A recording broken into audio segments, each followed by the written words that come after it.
One thing that always, we've talked about this before, and I think I've said this to you before, that you always strike me as you have an extremely Catholic heart, an extremely Catholic approach to, which is thoroughly Episcopalian, right? But at the same time, you have also the attitude of almost a modern evangelical. I see that both of those things in you, and it seems to me that's a great picture of what the Episcopal Church is in many ways. Yeah, I think that was part of what had me continue in the Episcopal Church. And like I said, the Eucharist is where I said, look, I am home. I do think it was sort of within my own heart language, everything I was longing for, and maybe didn't even know. An ancient faith that was completely alive right now today, the sacraments being important, that was something that I was hungry for, maybe didn't even know how to articulate, but as soon as I started to experience the sacramental life of the church, and to your point, that sort of Catholic identity and sacramentality, and super important to me. But I would say maybe lowercase e evangelical is the way to put it, because I think that, the gospel is inherently evangelical. Anyone who's truly following Jesus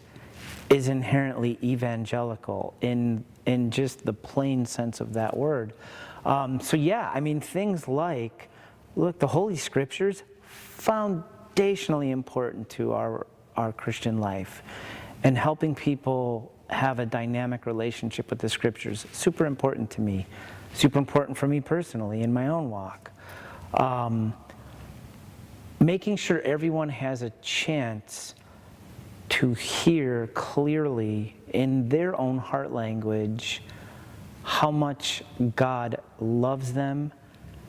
dignifies them, esteems them, and the fact that the way God sees them is, you are so worth it. I sent my son to show you how much you're worth it and how much I love you, to do whatever it took to pay for sin and brokenness and heal the world by going to the cross, and then to show us how to live towards God and each other the best way possible. I think sharing that message and a concern for sharing that message with folks and making sure they all get to hear it, that's certainly evangelical. The thing that the older I get and the longer I've been in ministry that becomes important to me is, I think people need to hear that message very clearly in their own heart language, which is one of the things about the Episcopal Church I appreciate, which I can say a little more about. But there is room to express the faith and the gospel in people's own heart language without letting go of the riches of the early and ancient church, And also, I think presenting people with, as clearly as possible, the true Jesus. And what I mean by that is not a version of Jesus, not a denominational Jesus, like not a Baptist Jesus, not an Episcopalian Jesus, not a Catholic Jesus, or not a Jesus that baggage has been added onto, maybe by the culture, or maybe by their family experience, and really helping people see the truest picture of who Jesus is without adding anything onto him, which is it's an impossible task ultimately, but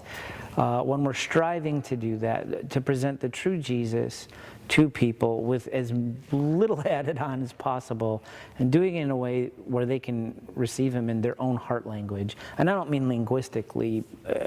alone, I just mean that speaks to where they're coming from, their culture, their experience, their background, where they grew up, where they live, all of that. And I mean, to me, that's why I've stayed an Episcopalian for 30 years, is because I have the foundation of the Catholic faith, the creeds, the sacraments, certainly the first 500 years of Christian theology and witness is that foundation. And yet we leave room for people to come to Jesus as they are. And I think we do a really good job of communicating a clear Jesus to them that leaves room for their heart language.